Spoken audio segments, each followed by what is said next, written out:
Warning: the following episode of That Mental Ginger Show contains strong language and adult themes. On today's episode of That Mental Ginger Show, we are talking with actor and comedian Lawrence Tucker. This episode doesn't really have a lot of question and answer. It does at the start, but because speaking with Lawrence is like catching up with an old friend, it just became like a good chance to talk. It was something I really needed after like a particularly bad day. We do talk about some really random things. We talk about some things that might not be suitable for certain ears. So you have been warned. But at the same time, it's banter. It's a bit of fun. And hopefully if it makes you smile, then it's been worth it. So let's cut to the intro. All right, troops.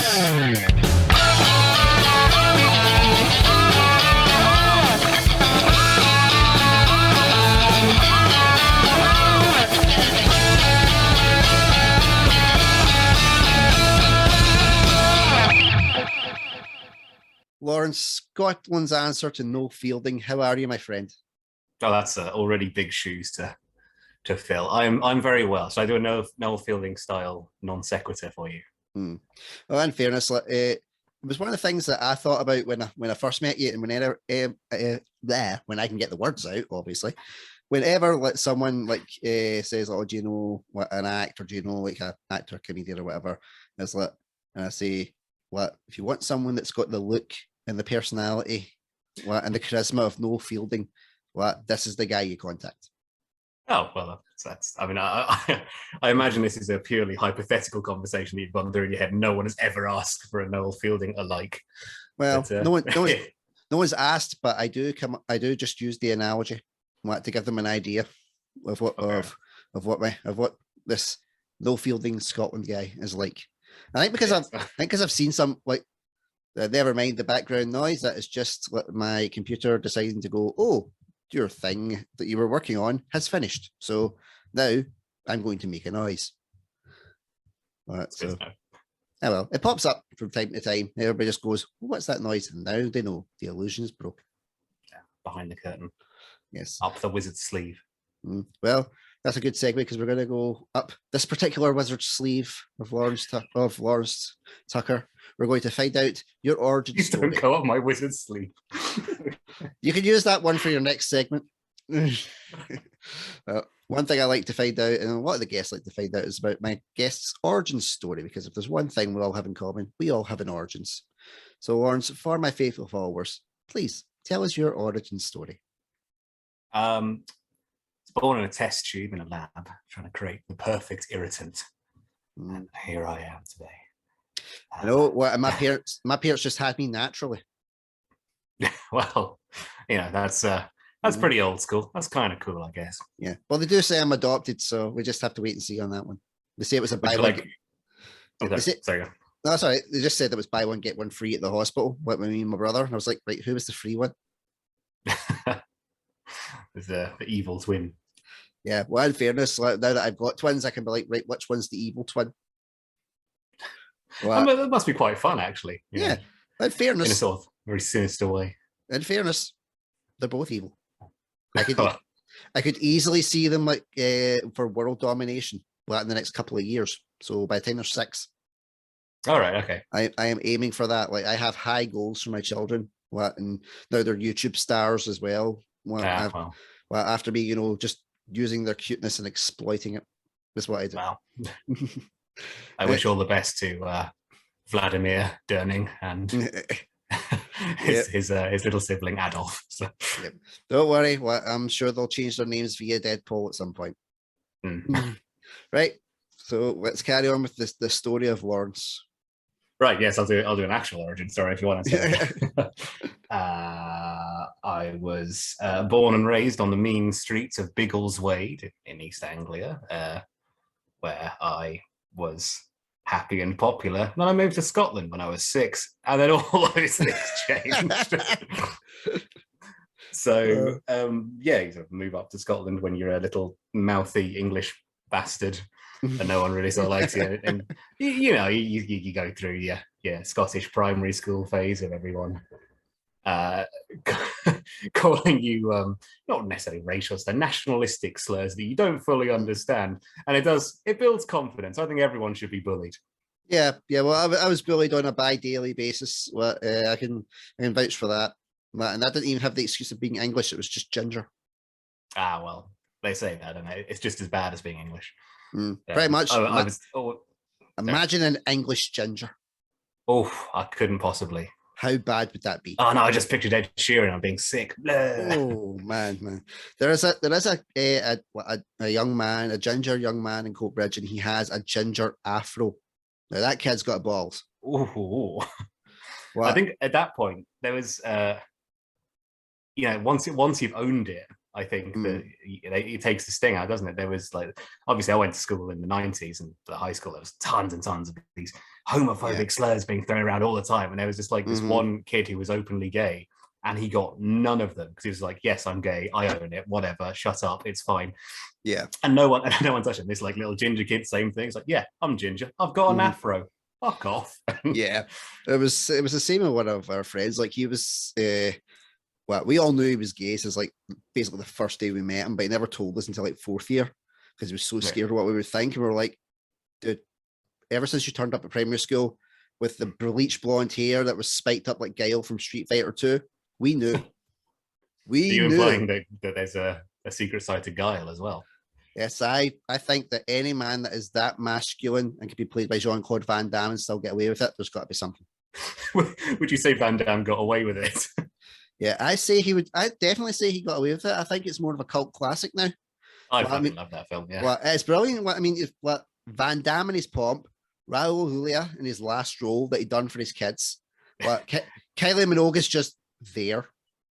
Well, that's always a good place for us to be, yeah. And obviously Ming Na Wen, playing Chung Li, and she has been rocking like the Disney scene for like the last 2 to 3 decades, and she still looks as good as she did back then.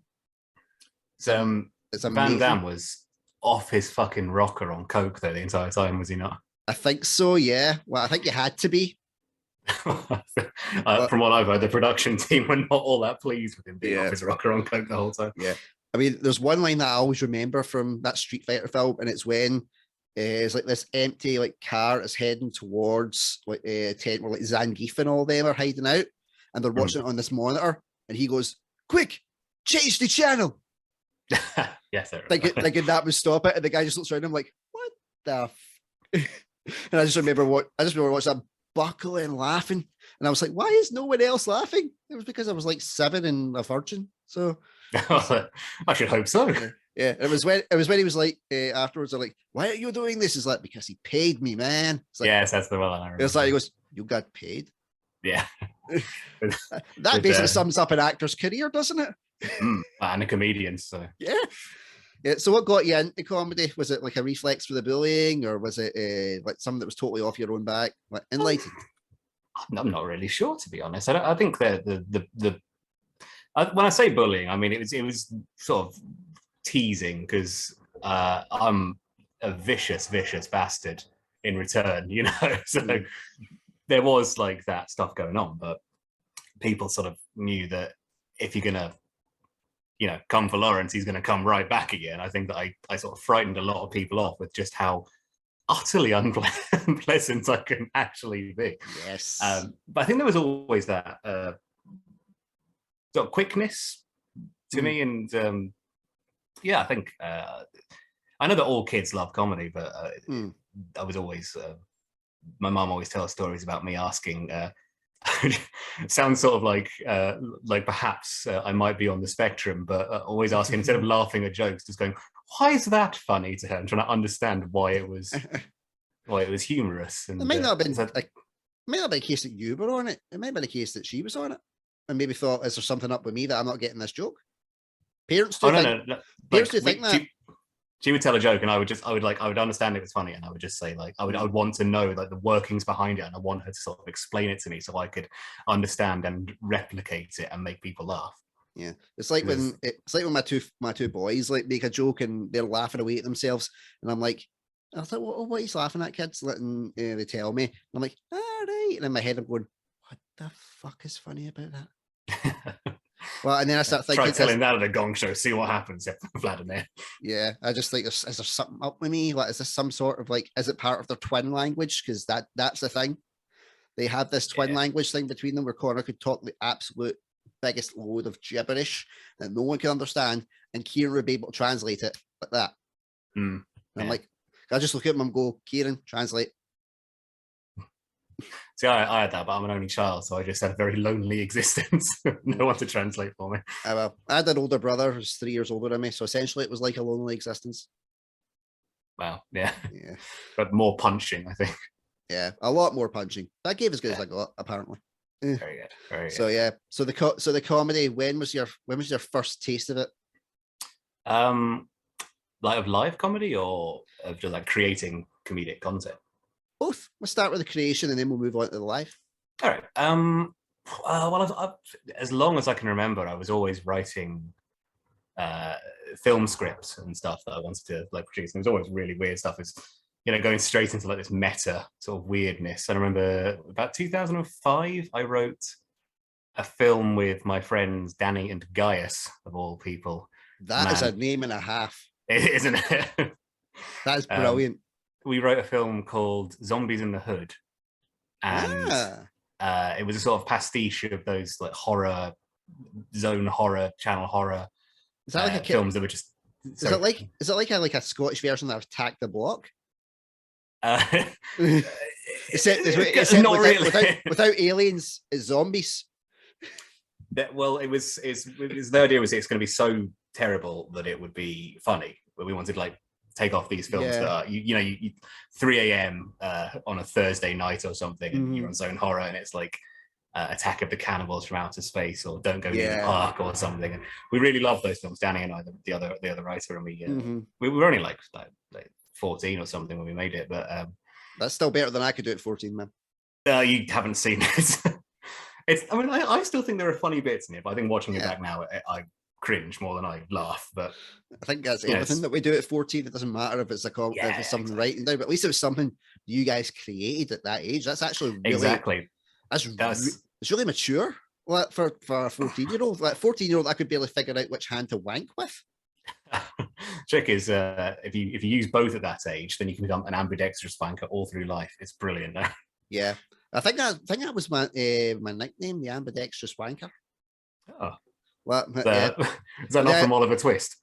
Yeah, probably. I was more of an Artful Dodger kind of style. Yeah. Ironically, because I played Fagin. Oh, I do like Fagin. Yeah, yes, but just as you say, creating something and having like from start to finish, just going like, this is my project. I have made it. It was it was absolutely just enthralling and addictive, and I needed to have more of that. And it's absolutely terrible. And honestly, like we filmed on the camera audio and just held by hand. Yeah. And it's utterly bizarre. And we wrote the script pretty much as we were going, but we were so fucking proud of it. Yeah. And so you should be, man. So you should be. That was kind of, and then I sort of tailed off a little bit with like creating stuff for various reasons. And then in about 2014, my girlfriend at the time, she had these 2 cats, which they sort of had like quite distinct personalities as far as cats go.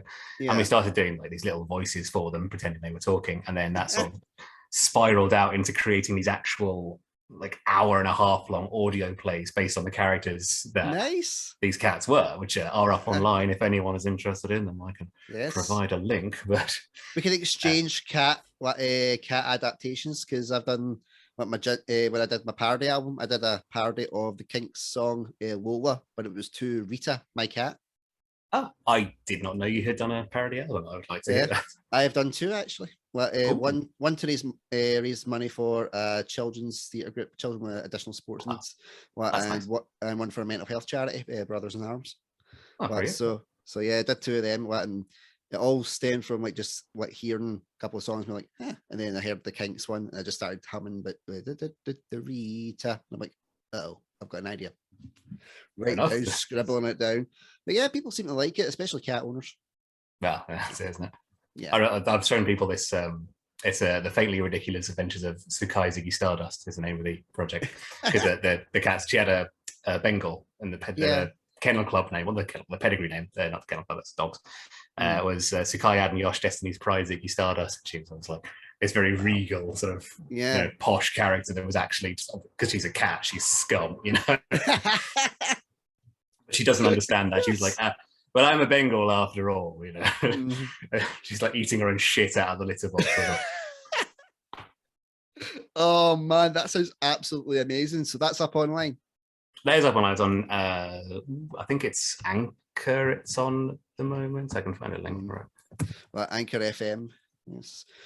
Once you do find the link, send me it over my. I'll put it in the description for when this video goes out. Instead of trying to do it while you're talking. That's all right. That would be an interesting angle. No one has actually checked where their stuff is online when I've been on talking to them. That's multitasking, my friend. Are you sure you're actually a real guy? We can't multitask. Disorganization is what it is. So yes, I am. There we go. We're back. So your first time shredding the comedy boards, where was that?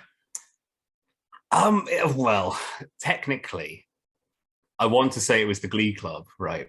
Because I did Vivji's comedy course, ultra comedy stand up to cancer free UK thing. Because I sort of, my flatmate at the time did the ultra white collar boxing. Nice. So all these like ultra courses, because Facebook is always listening. They were like popping up on my Facebook, and the stand up comedy club one came up, and I always really fancied stand up comedy, but I thought it was terrifying, and I never wanted to do it. And then this thing came along. It's like, it's not a real audience. It's all your friends. You get 8 weeks of training before it, so you don't just get up on stage and just go like, funny thing happened to me, So I thought I'll go for that. And technically, my first real gig was the Glee Club, which is quite a cool. Only go down from there, right? But my real first gig was, there was a guy on the course, Muzaffar Chowdhury, I think his name was. Yeah. You know, was he? Yeah. Yes. He's a nice enough lad. It's when I went through the whole right, I want to get comedians on the podcast, so let's add some comedians. And then more comedians started adding me, thinking I was a comedian. And I'm like, I'm not a comedian. And then they're like, oh, but you're really funny. No, but I'm not a comedian. All right, now you've got a gig. I'm not a comedian. Now you've got 3 more. I'm like, I'm not a fucking comedian. To be honest, I don't really class myself as a comedian either. So. I think that's one of the things that they say, because it's like people say, oh, that's spoken like a true comedian, not thinking he's a comedian. And I'm like, no, I'm genuinely not a comedian. I don't know if this sounds arrogant or the complete opposite of arrogant, but I think that the best comedians don't really think of themselves as such, It could be an interesting one. So any comedians that are watching it, because there will be, let me know in the comments. What do you think of that statement? Because that's actually a really good question. That's like one of those ones. I didn't think it through. Please don't send me hate. No, don't send him hate. Well, don't send Lawrence hate. Send me the hate. I'm Ginger. I've been used to this for decades. I'm English. Touche, my friend. So you're saying that you've had like the Glee Club and stuff, when you said, oh, it could only go downhill from there.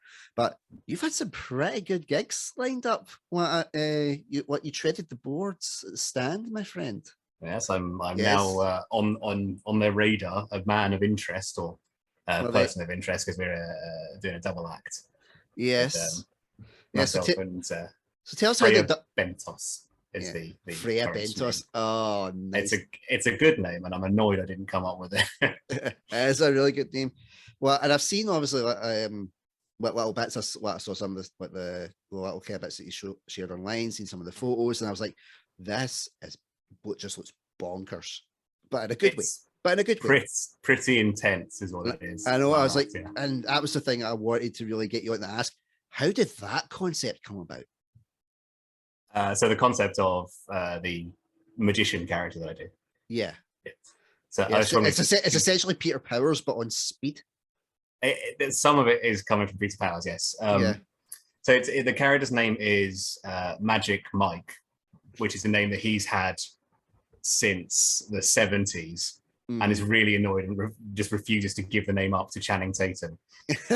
And he's the concept behind him is that he used to have a residency in Blackpool's North Pier Theatre, but was let go because his acts sort of steadily became less and less popular and less culturally relevant, and he's incredibly bitter to have been bumped off from this residency 1 week away from his 25-year sort of tenure kicking Oh. in. And now he's in the doing these like shitty small clubs instead, trying to claw his way back up the ladder and prove that he's still got it.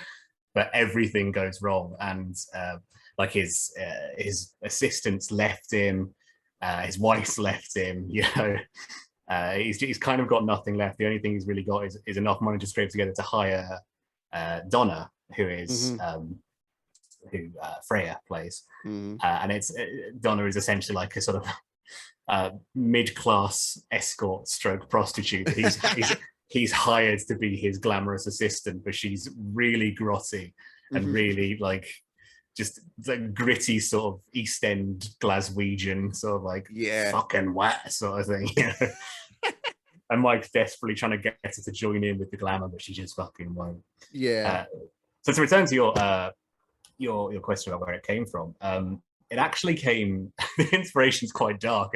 When Derek Acora died, I wanted to write a little 5-minute section for stand up about summoning the spirit of Derek Acora, like channeling the spirit and then laying into him for peddling false hope to the recently bereaved. And then it sort of like went bit by bit, and the voice was coming from Les Dawson and Bernard Manning and Shuttleworth. Shuttleworth. And so I also started coming out of this, and I was like, did a little joke with the comedy course, like my mother-in-law, she's so fat, she's so fat, you know.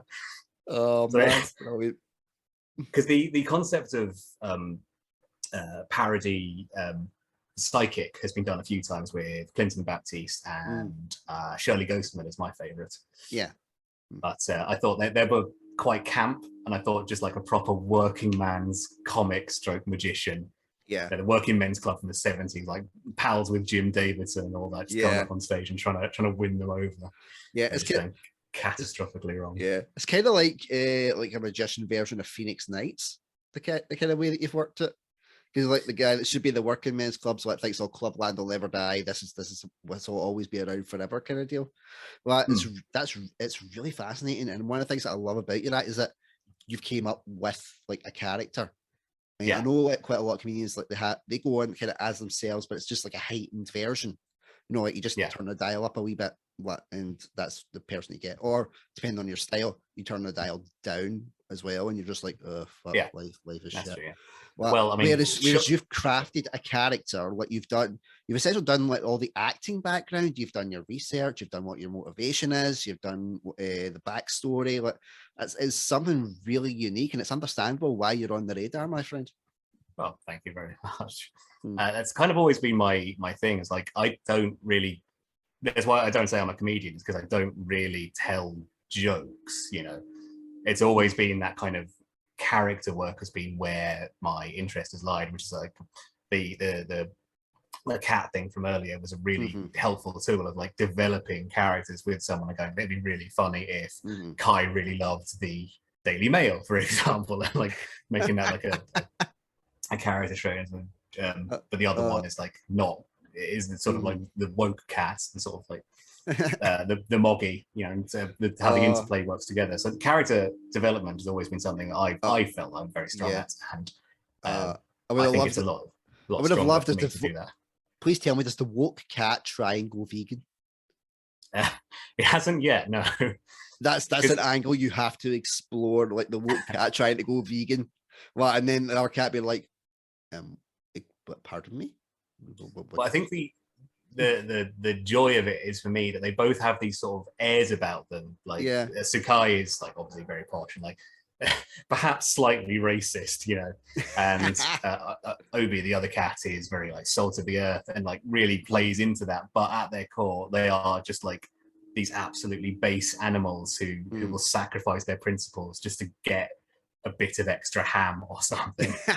Yes. Look, the idea of Obi going vegan is quite funny, but he has no conviction in it. Yeah. Well, it's an idea that you can have, my friend. I've said this to Thank you very much. I've said to quite a few of the guests, like, I am crap at coming up with my own ideas, but when someone tells me their ideas, I can always find like a wee spark, be like, right, well, here's something you could try. Think of that as just total bollocks. And then they go, I might take that. I might try that. Well, so yeah, I'm just keeping the streak going, my friend. The streak is alive and well.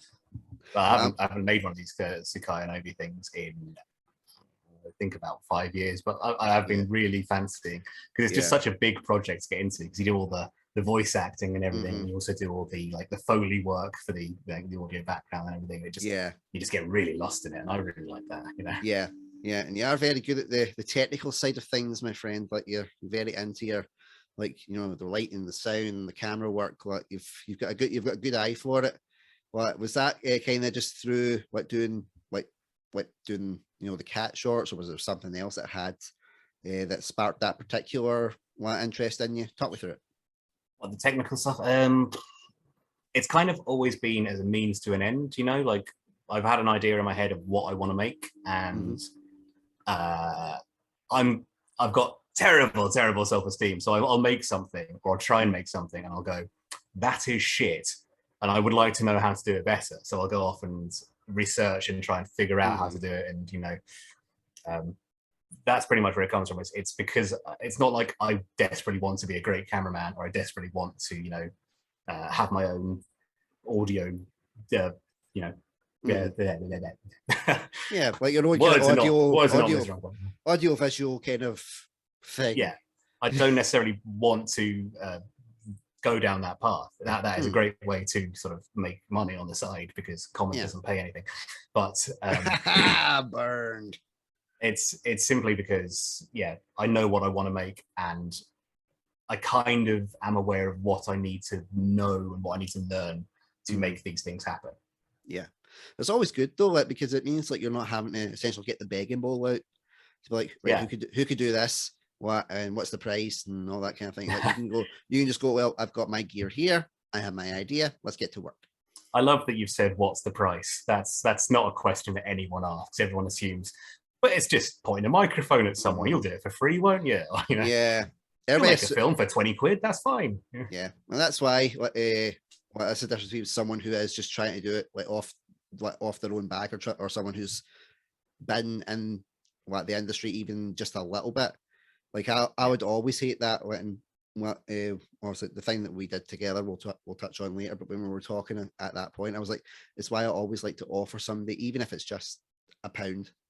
If it's just something that I could say, look, that I really valued your time, I appreciated it, and you could put this on your CV as a paid gig. Because the first thing I always ask is, what's your rate? And if they say no, it's all right, I'll do it for free, then it goes to, right, here's the £1. And then if they still say no, then I'm like, okay, I'm not like a 3 times, are you sure? I'll go right twice. Don't push anymore. Let's carry on. But so we met doing the No Means No worldwide Scotland shoot. I was OG Ginger before Ewan took my place. And in fairness, now that I've actually got to work with him in the comedy scene and seen some of the stuff that he does, it was a very much a step up. He was a worthy replacement. And I obviously watched the finished product. You guys bounced off each other so well. There was a really good chemistry there. Eddie and I we do a lot of work together already. We're in a sketch troupe called Hot Death Theatre, so we've known each other for a very long time as well. Yeah, definitely. And I understand that No Means No Worldwide actually got some funding out of it. I wasn't clear whether that was because of us or whether it was just something that they managed to get a bit of funding. But I'm happy to accept it like the hero I am. Yes. And I think you should. I think you should. That was a collaborative process. It was a group effort, and it raised a bit of awareness for an amazing charity. Yes, please credit me in this episode as Lawrence Tucker, hero. That will be like the title, in the title track, like heroes, like cat videos. I'll pick apart the things that I've got where I'm like, okay, this is where we need to go. And one thing I've got that I couldn't really piece out, just because with the way camera structured, did you have the carrot cake again? Yes. Was it as difficult to try and keep that carrot cake together to look the same way it did as it was the first time round, or were you more like it was a disaster? Yeah. And did Eddie do what I did and just eat the carrot cake once it was done? He got his own little slice to take home, and I was the one that had to.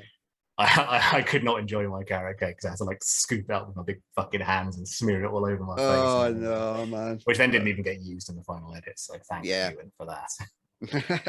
Well, did the guy who ran the place, did he still get his bringing it down? Like, there's your thing, and off he went again. Did he still get his wee cameo? I think he did actually. Yeah. Yes. Well, that was the suggestion I made, and I'm like, I'm so glad. So part of the idea that the lowly ginger had like substitute ginger managed to contribute to the final product. I'm very Lowly Ginger is a great shoegaze band name. I think you should have that. It sounds like a 2010s like indie band, Lowly Ginger. Yeah. Well, it's definitely that's your niche. Yeah, there we go. Like, plenty of the ginger thing is a niche in amongst itself. Like, so long I was like, I hate my ginger hair, I want it to go away. Now I'm like, this is a marketing tool, baby. This is my brand. Ginger media is coming. We are on the way. Nice. And then worst comes to worst, if that doesn't work out, I'll just exploit my children. Well, at least you're honest about it. Well, it makes sense. Like, it's like, because you know what it's like when you're talking about like you do your, hey, don't worry, like it's more than cool for you to have your water and stuff while you're on with me. You don't need to try and hide it behind the screen. It's like I do my own podcasts, and I know how annoying it is to edit. It's all right. It, so. Well, I don't edit. That's why I just enjoy my moo. Oh Christ! Now I really have to not say anything racist. It's like, well, don't worry about it. If it was anything really bad, and I liked you, I would edit it. But it's one of the things I always tell everybody with the podcast. I'm like, look, life's not edited, and I'm not edited, so there's no point in it. People want to see the fuck ups. People want to see like the wee bits that go wrong, like hearing like my audio video software like going ding ding in the background, or in the last podcast I was filming it, my wife was going to her back shift and she waved back at me. I went, bye sweetie, love you. And Carol's like, are you going to cut that? And I was like, no. Because that's gold. Because I film in my dining room. I can see my wife from my angle, and it's only polite to say like bye. I wouldn't just like totally dig out, and it's also proof that she actually exists. I reference her. I reference her in it. I try and include them, and I'll try and include the kids, so they all know I'm not just making this family up in my narcissistic head. Oh, that would be. Well, now you said that, I didn't think that was the case before, but now you've put the suspicion in my brain. So. Yes, well, definitely. Like, how do you know that those twins were not photoshopped? My God, I bet you've only got one kid. You just copy and paste. Yep, I just take like the Photoshop and I just move the second one's eye over just that little bit to look squinty. Just get the one child purging and being like bulimic, so he looks skinnier, and then just put them next to it. So it's like there's the fatter one and there's the skinnier one. But who's who? Okay.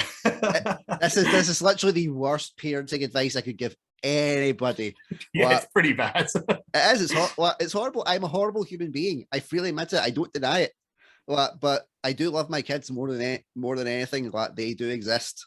Because only I would be like, yeah, I only ordered one, and then I get two. And then I'm like, yeah, interesting. Why did anybody think I was okay with two? And I'm pretty sure it was down to the whole thing that I used to put my CV good at multitasking. Someone up there went, give the cocky one twins. There you go. Alan Sugar would tear you apart. Yep. Well, I also think it was my brother's fault. Oh yeah.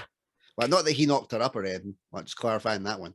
But he used to say to me for years, he's like, if you ever find a bird, Andrew, you'll knock it up and it'll be twins. And yeah. He cursed you. Yep. He owes me 4 years backdated child payment. He put the hex on you. Yep. He put that hex on me, so he's liable. That was a verbal contract. That was a verbal contract with my sperm. It was legally binding. So I will. So I will. A bit weird, isn't it? You know me. You know how weird I am. You know I'm a bit off and a bit. Well, not a bit off. A lot off. Everybody knows I'm off. Enjoying that I've been introduced as the Glaswegian Noel Fielding, and you're the one that said the line "a verbal contract with my sperm." So. Yep. Well, there we go. You can have my mantle, please. we never know how things will progress on that Mental Ginger show. 1 minute we could be talking, I could be talking to a guy who's running for local council 1 minute, and then I could be talking about my sperm the next. We never know. So let's actually talk about the guest instead of me being like, yeah, I'm going to talk, and he barely gets a word in, and then I get all the complaints. What I'm gigs? much less interesting than verbal sperm contracts. Well, in fairness, let's see if I can try and get this contract made up. I will get you as my signatory. Yes, that's all I've ever wanted. That's my dream. Yeah, I think Ewan would get a wee bit too excited if I came on my sperm contract. He'd be like, "Hello."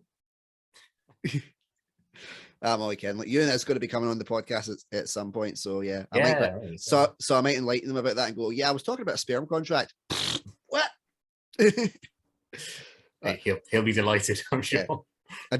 Have you ever thought about doing his Friday 6 p.m. show that he does? I did one of his online shows. I think it was the In and Out one I did rather than the 6 p.m. one. But yeah, I'd go on it. Yeah, I'm not a huge fan of Zoom gigs because my act already as it is kind of hinges on seeing the whites of the audience's eyes. Yeah. You know, and I think it's just a bit like, it's just the other comedians laughing about 2.5 seconds after you finished your joke. And it just, it's not quite the same for me. Yeah. I think that's where the difference comes in between like the real comedians and like the ones like myself who are just starting out and need the confidence boost, so to speak. Because like the Zoom ones, well, I make the joke about it. It's like, you know what, if my set's bobbing, I fake a screen freeze and then I'll just fuck off. Yeah. I mean, they're not without merit, I think. Yeah. The Zoom ones. Like, yeah, definitely. If I was trying some new stuff, I might consider Zoom, but it would almost be for my benefit rather than the benefit of the audience if I was to Zoom. Because I think you kind of need to be in front of just like a stage and hear the immediate reaction, you know. And Zoom, you're never going to get a huge audience on Zoom unless it's one of the really big Zoom shows, which I've never been invited on. So yeah, I will never be invited on. Well, I think I can safely say that I've done my bit and I'll see them again in another 9 years. Yeah. So you're going to do more stand-up after? The likelihood is fuck no. Right. Okay. Well, there's nothing bad. Like, I've got a gig at the time this recording. I've got a gig on Saturday, and it's a Zoom one. Okay. And then I've got one on the 27th of May with Cavita. Cavita Bijwardi, I think it is. Right. So there's a Panopticon. Yeah. So I've got that. So I've got that one. Around the Panopticon. I'm going to try and get on that. Yeah. Well, after I took a really bad nosedive in the International Comedy Festival at McCool's. Was that the trigger warnings one? Yeah. I took it. The first night went well. The second night, not so much. And I lost, and my confidence was shot. So I was messaging. Like I had like 4 or 5 gigs lined up, and I messaged them all. And I was like, "Nah, I'm not doing it. I'm not confident." 3 of them accepted my cancellations. 2 did not. All right. One of them was Friday 6 p.m. show. He was like, "Look, don't cut what," because it was John Carruthers. Yeah, it was doing it at that point. He was like, "Look, I understand that you don't want to come on it this Friday. If your confidence doesn't feel good, but come on it next week. Just redo it." You did do it. I think I remember watching your set. Yeah, during it. So yeah, and then I remember, and then when I messaged Cavita saying the same, and she was like, "I'm not cancelling you. If anything, I want to get you more gigs." And I'm like, "That's nice." And I'm like, "That's nice, but you do know I suck, right?" All comedians worth their salt are absolutely broken in their heads, and there's been periods where I've been like, "This is fucking rubbish. I hate doing comedy. Everyone's evil, and I just don't want to like scramble for gigs like a hog going through truffles, you know." And I've said to people like, "I want to pack it in," and people just go like, "No, you must follow your dreams," and it's nice advice and everything, but I think if you really don't want to do it, then someone going like, no, you've got to do it is actually quite damaging, because it's like, well, now I feel like I really do have to do it because I'm letting people down as well. Yeah. So you're sort of forced into that situation, not wanting to go either way. I've been feeling like it's been like I'm the Godfather 3 of comedy. Okay, you've sort of lost me with that one. Like every time I think I'm out, they just keep pulling me back in. Well, that's it, isn't it? Yeah. Where I'm like, right, I've done this one, like the Zoom gig I done. I was like, right, I've done this one gig. I've tried it. There it is. And then someone goes, "Oh, someone comes on the podcast as a comedian, has a night. Right, I want you to come on this night." All right. So I come on that night. I'm like, okay, after this one, I'm done. Do that night. Oh, do you want to come and get a couple of gigs here? All right. Well, after that, I'm done. Okay. Very familiar, yes. It's like, okay, well, we're not letting you not do this gig, but we'll rearrange it for the next week, and you're doing it. Okay, but after that, I'm done. All right. Well, we're not canceling you on the 27th of May. You're still coming. I'm like, okay, but after that, I am done. I find it very difficult when I've got a gig, especially when it's like a big gig, like the ones we did at the stand. I find it very, very difficult to concentrate on any other thing in my life. So I've kind of just done like a run of quite a few gigs at the moment, and now I don't really have anything until the end of the month. It's like 20 days till my next gig, and I've just been waiting for like this break so I can write some stuff and clean my house, just function like a human for a bit. Yeah, definitely. Well, especially like when sometimes you just need that downtime where you can just get a bit of time to just relax and just let your brain settle, and then your brain goes, I don't want to settle anymore. Let's get some gigs going. Then you settle too long and you get a gig and you go, oh, am I really a comedian? I don't know. I'm not sure. Yep, it's the cycle of life. It really is. It's horrid. Yeah. How many gigs have you actually done now at the time of this recording? I've lost track by a very long way. So I've been going since 2019. Wow. There's obviously a bit of a big break in the middle of that. I don't recall why, but well, there was just someone hit a pause button. That was that. Yeah, pretty mean of them. I sort of stopped counting after about 10 or something, to be honest. It was never one of those things where I was like, I'm going to count how many gigs I've done. I just slipped away from me, and because I was also like hosting Sister Petra's Sunday School weekly for Petra Taylor, because she was going through some mental stuff at the time. So I was emceeing. I'm not emceeing. Don't ask me to MC. What is it like to MC though? Well, because obviously I'll never MC. But I'm just curious, what's it like?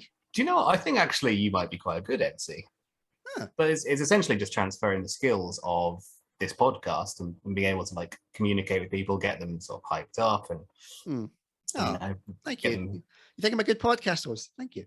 I appreciate. Well, I mean, I've been on interview podcasts before, where as you mentioned earlier, it's just been, let me talk about the host, like let me talk about myself for an hour, and you're here listening and sort of nodding, going, And I feel very much like I'm being allowed to flourish and blossom into the beautiful butterfly that I am.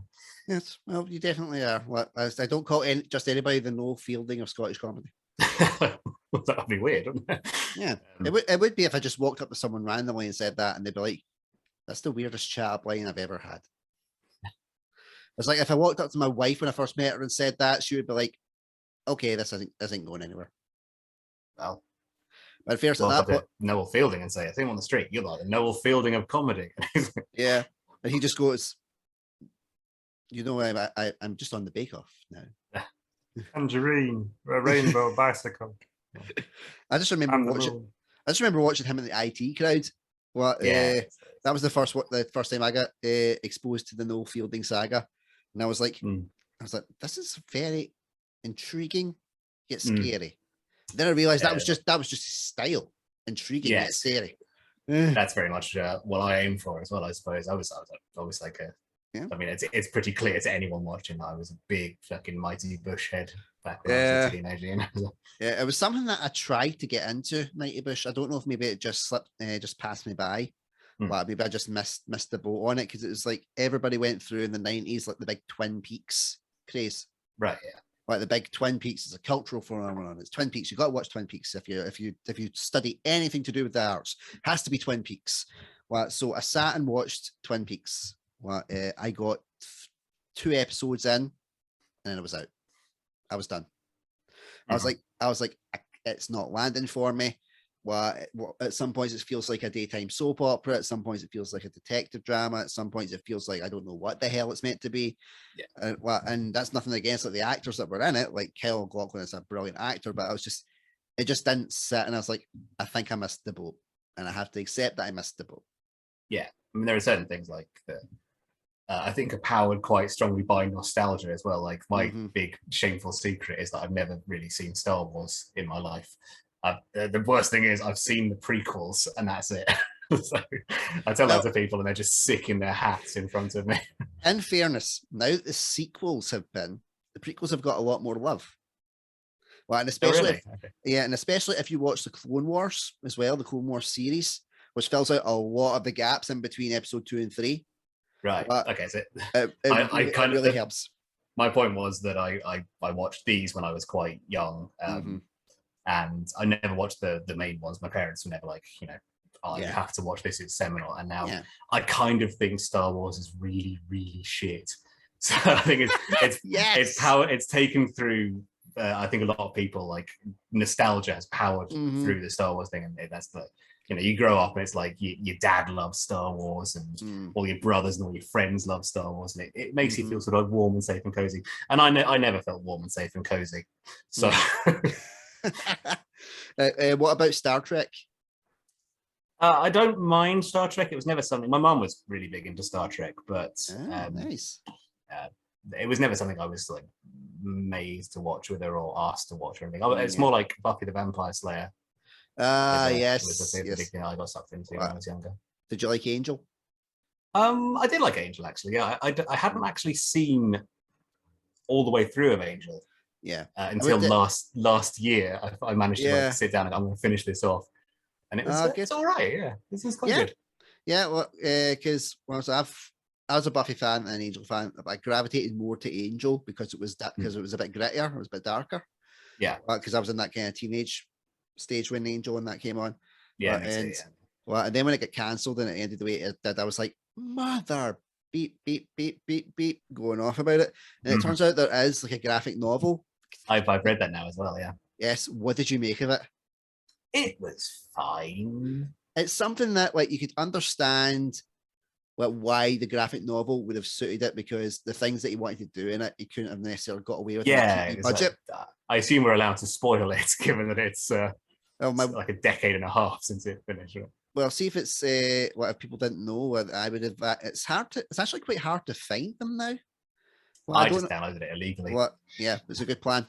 But yeah, anybody that hasn't seen, yes, there like with Buffy, there was an official like continuation of the story. I advise you check it out. For what it is really good. Like I think it could have made a good 6th season on TV. Just things would have had to have been constrained when it came to it. I think that it's very ambitious to try and port what they did there to TV, so I can see why. Yeah, it's like when you watch Buffy and you watch up to season 5, the finale, and you think, right, that was a good send off, that was a good way to end it, and then they done 2 more seasons after it, and it just felt like they were just kind of doing it because they hadn't get cancelled essentially. Well, and I was like, nah, not the See, biggest... this is the nostalgia thing for me as well, because I like finished season 5 or whatever, and it didn't even occur to me like that was the end, and then they could bring it back. It was just like more Buffy, yay, Yeah. So it's like the Star Wars thing for me. It's like this is great. I want more of it, all of it. Throw in Kylo Ren or whatever his name is. Yeah, it was the same kind of deal where when the 6th season came out, I was like, okay, I was like, I don't know how they're going to do it, but I'm on board for this train. Let's see how we go. And the musical episode was in the 6th season. The musical episode was in it, yeah. Well, that's warmed on me as I've got older. But at the time, I was a bit like a couple of decent ones, but nothing major. Well, but then by the time I got halfway through 6th season, I was like, I want to slip my wrists. This is horrible. I was like, it's like, because everybody's like, oh, it's great because it's tackling more serious real life issues. And I'm like, it's Buffy the Vampire Slayer. It's not meant to be real. We're meant to escape from the real. I don't want to find out that Buffy's in debt and working essentially like Sunnydale McDonald's. But I don't want to see that. There was a lot of quite sad stuff, wasn't there? Actually, yeah, it was so depressing. Well, and that's coming from someone who's manic depressive. Yeah. So all the pop culture media and music that I take in is like sad boy depressing stuff. I love like anything that's sadder than I am. I'm well on board. Yeah, but it was. I watched season 6 and I was like, Willow wound up being the big bad in the end. That just showed you the quality had gone down. She was good. Alison Hannigan was good. Like that, Alison Hannigan was good as a villain. Well, it was good to see that side of her. Yeah. as well. So like I liked it, but it was just like if you'd watched the 6th series, you're like, what, the ginger best friend is the baddie. I could just hear all the Scottish people going, that ginger bitch. Well, I could just Bad hear, representation. yes, bad representation. And then they did the 7th season. I thought, well, okay, let's see if they stick the landing. And in fairness, they kind of stuck it for me. I've seen worse.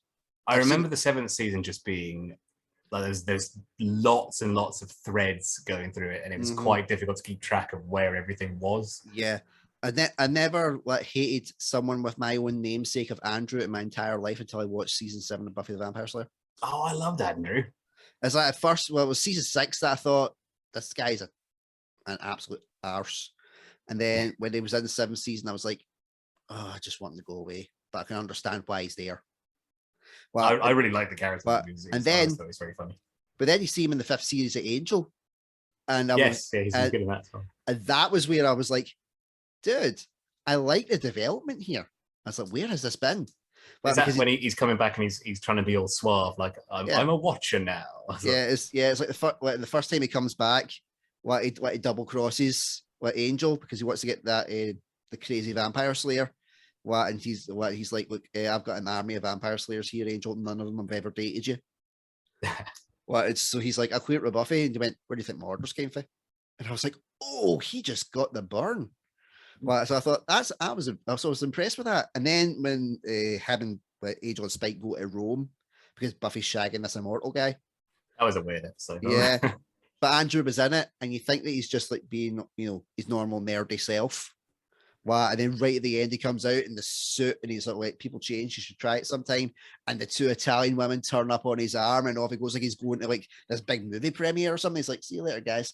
And I was like, baller, nice one. I was like, oh, that's how characters should go. You should think they're absolute douche nozzles at the start, and then you have respect for them by the end. That was a good bit of character development that he literally done in 2 guest appearances in the 5th series of Angel. Yeah, I think I like the character. So yeah, definitely. Yeah, it was something that I was always a fan of Jonathan. I think it was just because I felt like the quote unquote short idiot at my school. And I was like, okay. First, when it looked like he was going to be the one that was going to be doing the school shooting, I was so behind it. I was like, right. I was like, right. If this is going to be Jonathan that's doing this, I understand the motivations. On you go, buddy. Let's Columbine this shit. Oh. But that's why they done it. It was a response to the Columbine thing. Actually, yeah, that was quite a few years after it was now. Yeah, it was 2001. Yeah, it was like their kind of thing. Think they kind of tie in with it. They kind of raised a bit of awareness, and then it turns out obviously that he wouldn't kill anybody. He was going up there to kill himself, and it was actually the lunch lady that was poisoning everybody. Yeah, you're right. Yeah, so I was thinking about when he was in the trio of villains, but that was the the earlier episode. Yeah, in the trio, he was he was just there. They were all just like that. I was just like, someone kill them already. I was like, I was like, I know you don't want to kill humans in this, but yeah, just kill them, and then we'll kill Warren. And I was like, holy shit, that was particularly brutal. I didn't think they would show it the way they showed it. I just remember sitting, I think I was only like 13 or something, 13, 14, and I just remember going like, did that just happen? That seriously just happened? I was like a little fucking like, I was just into all the grot and all the gore and viscera and everything. So I was like, yeah. I did actually get in trouble from my mum and dad for one of the episodes. When the Giles comes back to take Willow on with the magic, and there's a spell that he launches at her. It's like a scroll or something like that. Like he says, and he launches it. My brain thought he said scrotum. So I went scrotum, not having a clue what scrotum was, because I was a very sheltered child. And my mom and dad are like, Andrew, don't say that. And I'm like, say what? They're like, that word. And I'm like, well, what does it mean? They're like, you don't know what it means? I'm like, no. Speak to your personal social education teacher. And I'm like, and then when I found out, I was like, have an awkward conversation. Let them have that conversation. I was like, so yeah. And I found out, I'm like, oh my God, I'm so sorry. I'm so sorry. Would have changed the tone of the show, wouldn't it? Yeah. Shouted, the matter. Yeah, but how great would that be if he did mix up and it was there like this green blast? It was just like this green dildo just getting launched and just goes poof, smacks him in the head. I think that might sit wrong Yeah, in retrospect with Joss Whedon's accusations. Yeah, definitely. It wouldn't have worked with a 12A audience. Well, at the time you've been what? Yeah, especially with the accusations as well. Like a crossover with American Pie or something. Yeah. They just replacing like the guy who played Jonathan with Jason Biggs. Well, yeah, I could actually see that. That'd be all right. That could work. Yes. Imagine that just being like, instead of it being that trinity, that trio, it was the American Pie guys.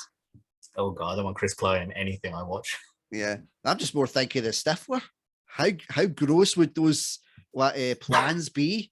Like just what Buffy's just there, it's just like what's going on here? Like what Stifler's like taking a shit in her arsenal box. Well, and just be like, hey dipshit. I rewatched the American Pie films. Yes, nearly through all of them over the last like couple of months with a friend of mine. And yeah.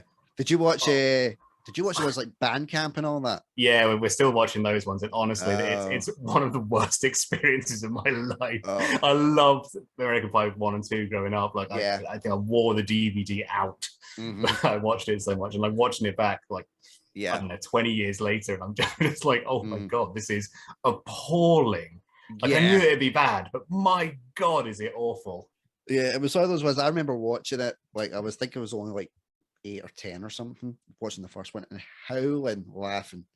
Yeah. And then being like, oh, Blink 182's in this, nice. Exactly, yeah. And I was just killing myself. I was laughing my head off. Then I got the second one as well, and it was still when it was on video.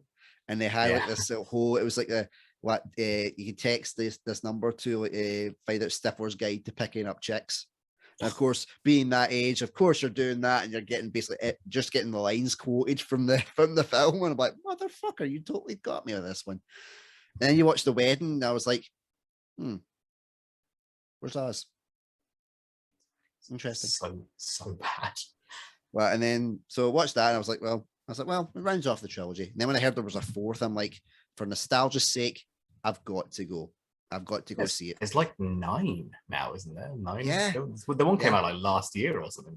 Yeah, it was like I just count the reunion as the fourth in my eyes. I just count that as the fourth movie. I just think try to block out the rest.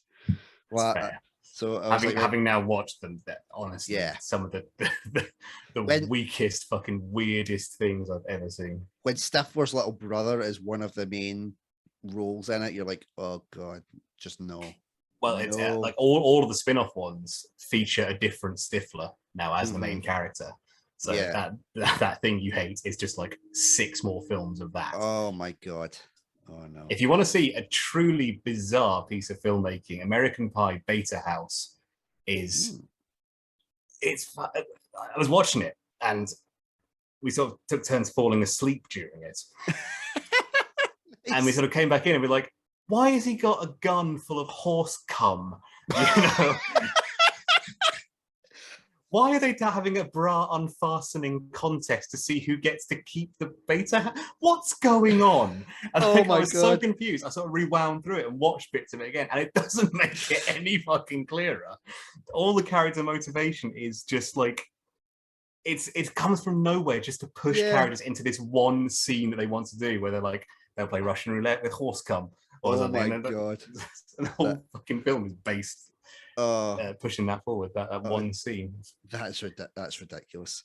But I just remember when the reunion came out, and I was like, right, well, I've got to go see it for nostalgia's sake. And I went with one of my pals, one of my female pals, I might add, who had watched them, and we were both just killing ourselves laughing. We were just like, oh my god, like this is surprisingly good. I haven't actually seen the reunion yet, so I think I'm interested to see. It's a pleasant surprise. Like Oz does come back. Okay, that's a shame. So he does come back, but yeah, it's a good arc for him. In fairness, well, I've got to give it due. Well, he does reference the fact that it's like, oh, I missed your wedding. There was no way I'm missing this. And I'm like, right, yeah. And that's because you done that. Was it rollerball when it was god awful? Oh, was he rollerball? Yeah. Oh god. Well, so you get and they all come back, and you get to. It really is just like catching up with them, and just some I of feel the like I should have maybe watched that before I rewatched the first two now, because instead of like pleasant nostalgia, I've sort of replaced it with just hating everything about it. Yeah, well, it's the same like because there was a spate of those type of movies. Like there was like Not Another Teen Movie. Oh, Not Another Teen Movie though was actually good. It's got Captain America in it. It has got Captain America with Captain the little America, whipped cream bikini. yeah. Well, who's chatting up the girl who plays Supergirl's sister in the Supergirl TV show? Oh, right, okay. Yeah. So what? And Good Charlotte were the band in that one.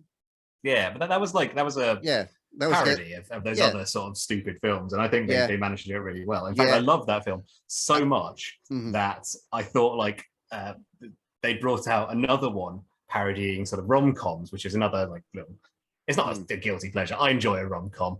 Fuck off. But I thought, oh, they brought out one parodying rom-com, the same people. This would be great. I'll go and see that in the cinema this time. Fantastic. Instead of just like having this DVD that I play over and over again. And I went to see Date Movie in the cinema thinking that's what it was.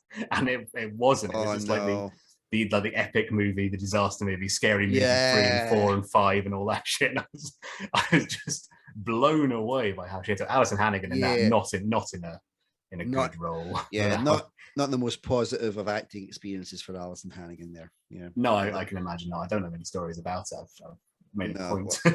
It's like why give that more light than it really deserves? Exactly. It's like, but they had that wee kind of spate that because Van Wilder was always the one I went for, because I was a massive Ryan Reynolds fan, always have been.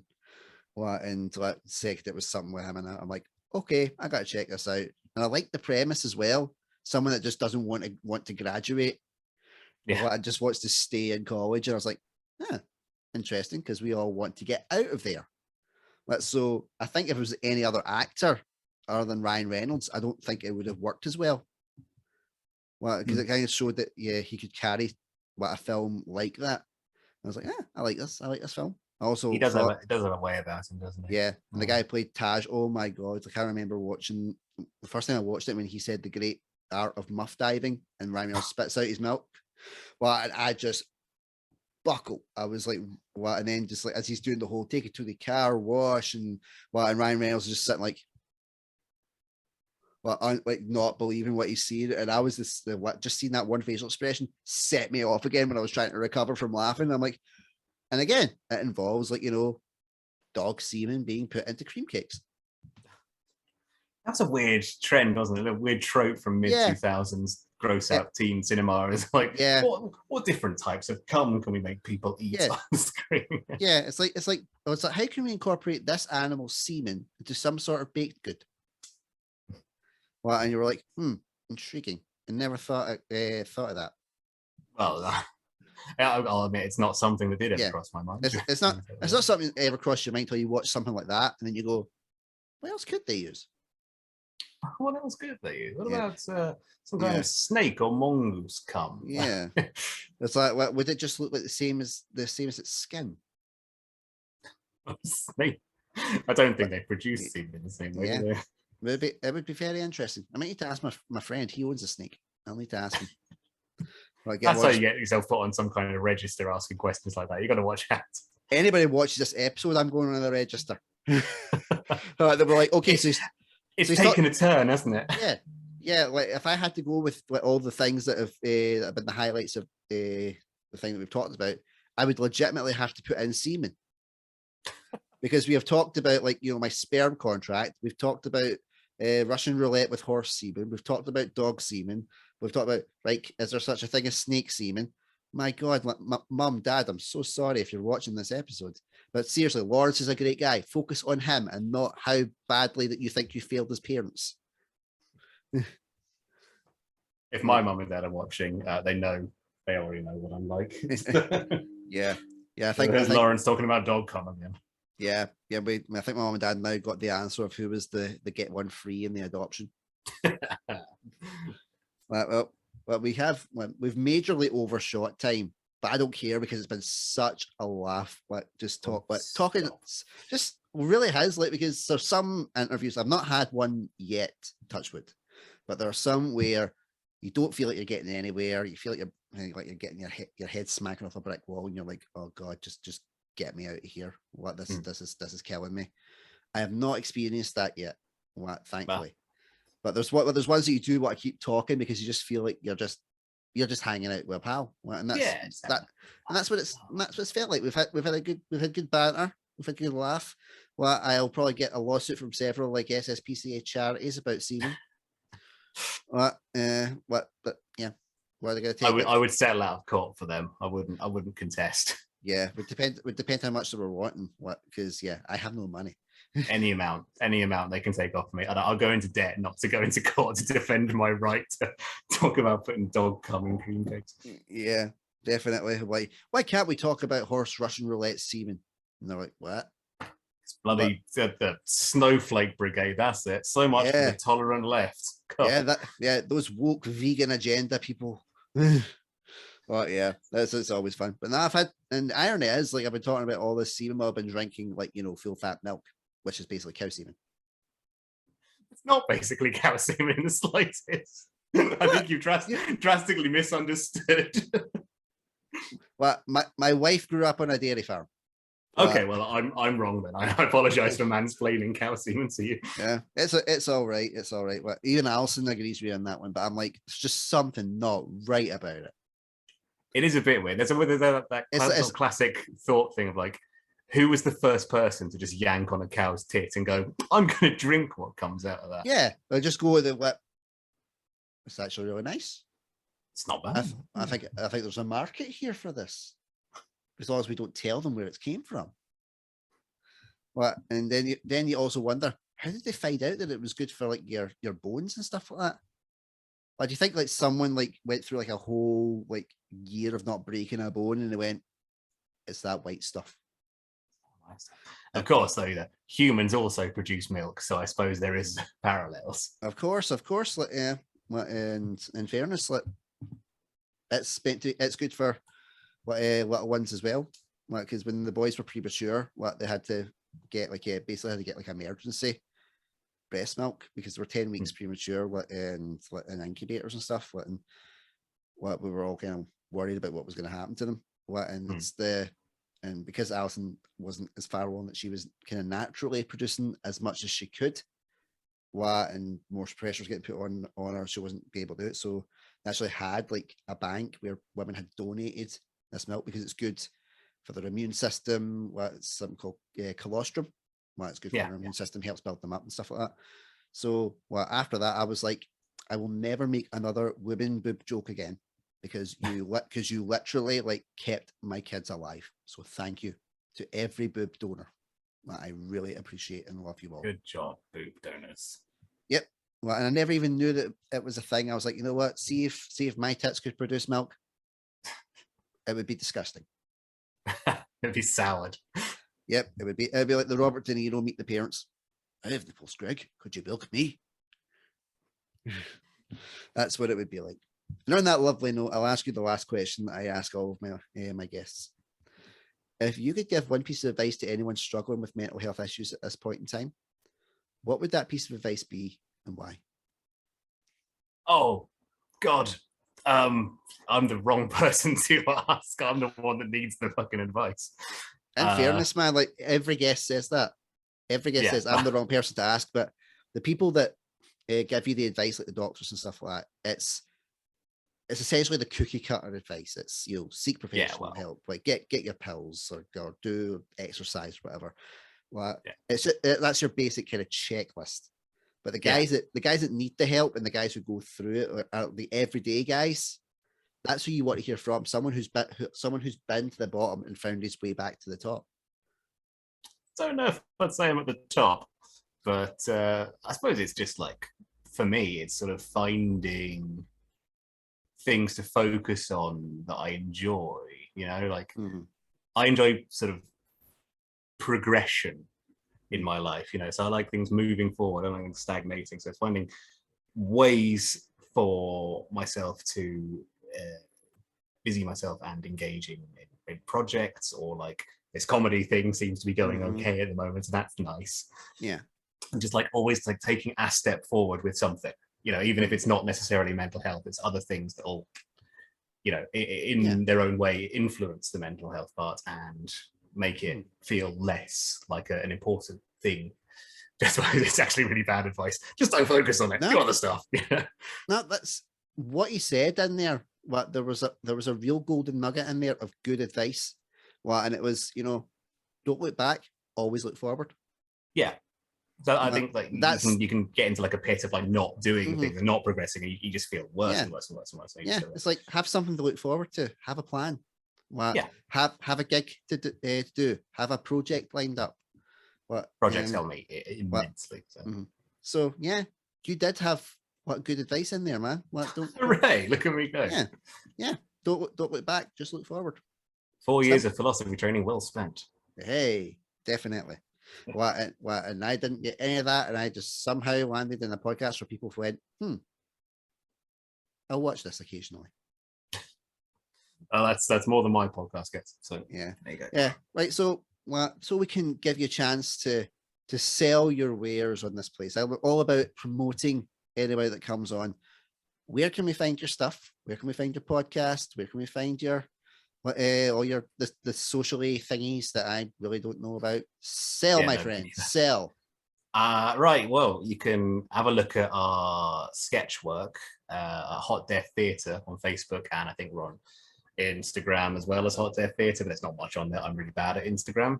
That's Hot Death Theatre. Theatre spelled the British way, RE. There's a lot of very dark, weird sketches that I've done with Freya and Eddie McKenzie and little Craig Harrower as well, little Tubbs, who always needs a little shout out because his ego is very fragile. Obviously. The podcast I do is with Eddie McKenzie and Freya again, and Johnny Owens as well. I don't know if you know Johnny, but he's based in Dumfries. I have heard of him, yes. Yes, Johnny's a nice lad, and if you're listening to this, Johnny, I'll never repeat that, so shit. That is Anchor. We're on Anchor, which is obviously like goes to all the other platforms, so we're on Spotify and everything as well. And it's Life is Trash is the name of that one, and at the moment we're reading through some really, really bad it's like an erotic novel that I found on Amazon and I bought it for about 4 pence, and I've actually got it right next to me here, so you can see it. It's like Moon Cursed, and it's about a woman an American woman who travels to Loch Ness and falls in love with a Loch Ness monster, and it's fucking batshit and more racist than you'd expect as well. We're having a lot of trouble getting through it, and I'm like, ooh, right. Well, here's the ultimate question: is it better than Twilight? Ooh, I have not actually read Twilight. I've only seen the films, but I'm enjoying reading it more than I think Twilight. Yeah, it's weirder. There we go. What else do we do? There's also Instagram. You can find for Magic Mike stuff here. We've just started one now. So Magic Mike and Donna, all full words on Instagram. You can have a little look at that. There's nothing on it yet, but you can have a look at a picture of us, and that's something to be cherished. Yeah, well, in fairness, get the followers up, and then that way it encourages more posts and more reels. It encourages more followers. It's the cycle, people. It's a cycle of which I'm fucking awful. You're not the only one, my friend. Well, I was about to say, I give the advice. I cannot follow it because I don't have a clue. No, I'm not. Right. That's why everybody's like, "Oh, how did this podcast come so successful?" And I'm like, yes, tell me your secrets. It's like, what's my secret? I don't know. When I find out, I'll let you know. All right. That's good advice. I'll follow that. Yeah. But so is that your Ask Andrew Anything question then? I mean, if you had an answer, that would be great. But Ask Andrew Anything. What am I going to ask? What made you like this? What made you thus? What made me this batshit crazy? Just what made you thus? Yes, what made me thus? We've like really dramatic kind of like music in the background. It's like it all began 1987 when I came out of Bells Hill Maternity Hospital. And the doctor said, "Fuck, put it back in." But in all honesty, I think it's just the fact that I am a completely broken person. This got darker than I expected. That's quite a frothy one. I always say it's 100% honesty of what's made me like this. I think a lot of performers do have a bit of something inside them that needs a wee bit of a fixing up. Something that's what was like we're either trying to chase that love me feeling or that little piece of immortality that we can leave behind for the generations after us. That's the one, yeah. And I think for me, it's definitely both. Well, I've never felt loved. I know I am loved, but I've never felt it. I don't feel like I'm worth anything to anybody. Okay, I know that game, yeah. Yeah, and that kid, well, and that's wasn't until I spoke to our performers and they were all like, I get that. I was like, oh hell yeah. I was like, aha, I'm not alone. So they would have that, and then when I was just starting to, and actually when I started doing the podcast, one of the things I asked was like, why am I doing this? What, and you go with the whole like, what are these awareness for mental health? Of course you do. That's the main thing. I want to set a good example to my kids that they can do anything that they set their mind to. Of course, that's definitely something. Well, of course, I would love to make a living out of it one day. Definitely. Until someone abolishes money, and if that person does, I would be like, get a dancer. But until then, we need it to survive. So why not do something you love rather than going to a job you hate and die? That's true. That's why I'm poor and happy. Yep, and it's I'm not happy. I am poor. Ditto, my friend. Ditto. I am poor and miserable. That's the way to be. but hopefully not for long. But yeah, it wasn't until I kind of thought about it, and I was thinking about when my aunt passed away, Matty Gina, when she took a stroke, caught COVID in the hospital, and sadly never came out.